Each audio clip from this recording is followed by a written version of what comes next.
Okay guys, the moment that we have been waiting for. The Queen of Hueco Mundo is officially here for Bleach Rebirth of Souls and she looks incredible. And like always, let's watch the trailer and break down her skills. Starting with the aura gauge. Accumulate when Hallibel attack lands on opponent. When the gauge accumulates over 50%, the attacking power increases and the performance of each move will enhance. The gauge will gradually decrease when an attack doesn't land for a certain time. Pretty straightforward description. More you attack the opponent, the aura gauge increases, and if it will reach 50%, your moves will be enhanced. I think they mean by moves it's your basic combos like heavy attacks and fast attacks. If you don't land an attack to the opponent for a certain period of time, the aura gauge will gradually decrease, so you have to be offensive most of the time. Since the trailer didn't mention about her signature move, but thanks to the official website we know what it does. So, signature move, drifting, a technique that charges forward to the opponent.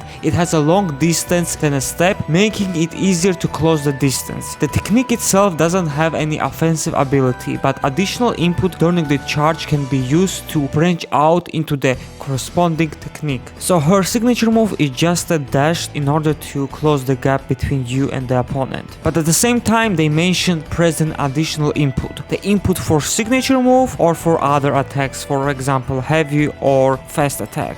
Okay, now moving on to her spiritual pressure move 1, Ola Aful, which means blue wave. A long range attack that charges the spiritual pressure to the blade and then fires. The damage is not great but useful to accumulate the aura gauge and to keep foes at bay from a distance. So basically she charges her Zanpakuto with a spiritual pressure and then fires. It's a long range attack, which is really nice because most of the time this character must be in a close range combat in order to accumulate the aura gauge, but thanks to this spiritual pressure move she can also accumulate this gauge from a distance. Okay, now moving on to her spiritual pressure move 2, I'll show you. A triple strike combo move that executes a large rising slash. The aura gauge can be gradually accumulated if it lands, but can be guarded, so you must be careful when to activate. So basically she slashes with her sword 3 times that will also accumulate the aura gauge dramatically. They also mentioned be careful, maybe because the activation time is slower compared to the other skill, plus it's a blockable attack.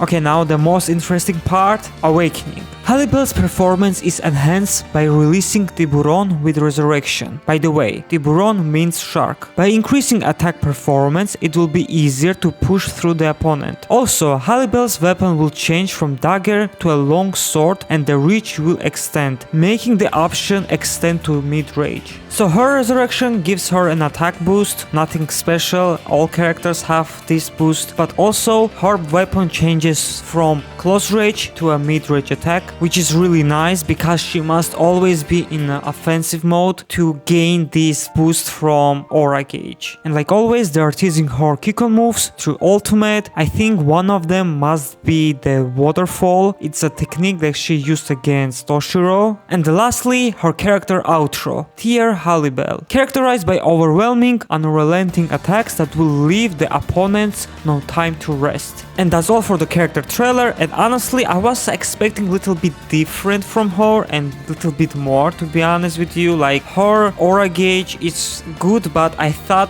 they will do something related to water because I mean she is like water based character, she does everything with water, and using like aura gauge to do more damage doesn't fit her that much in my opinion. Her signature move is just a dash which can close the gap between you and an opponent very fast, which for the aura gauge is really nice because you have to be most of the time in offensive mode in order to not use this buff. Okay, about her spiritual pressure move 1, I like it. I love because it's a long distance attack and not a lot of characters have that. Plus it also accumulates her gauge. The only negative thing I can say that it will not deal a good damage based on their description. Her spiritual pressure move 2 is nothing special, to be honest with you, just 3 slashes. The nice thing that it also accumulates your aura gauge, but the issue I have, the activation time is too long based on this this small clip we have. Plus it's also blockable. If you charge that long, it must be unblockable in my opinion. And lastly, her awakening. And before I start saying something, her resurrection form is based on anime, not manga, because in the manga her outfit it's more revealing compared to anime. That's why they decided to choose the anime version. The funny thing is, this is the only time they choose the anime version. Usually when it comes to the outfits, they choose from the main source. That being said, I really hope that her spiritual pressure move skills it's also different, because when she uses her resurrection in the anime and manga, she does a lot of stuff with it. So basically she fires water bullets and also uses Zero, and I think it will be really nice if they also implement this, but they didn't mention anything in the description of her awakening state, so I highly doubt that she will have something different. Or maybe these skills will be her Kinon moves. Who knows? And that's all for the video. Let me know what you think about Hallibel. Do you like her, or you also expected a little bit more because she was in top 3 Espadas? Let me know in the comment section below. And like always, if you enjoyed watching this video, make sure to like, share with your friends, subscribe, and I will see you guys next time. Bye.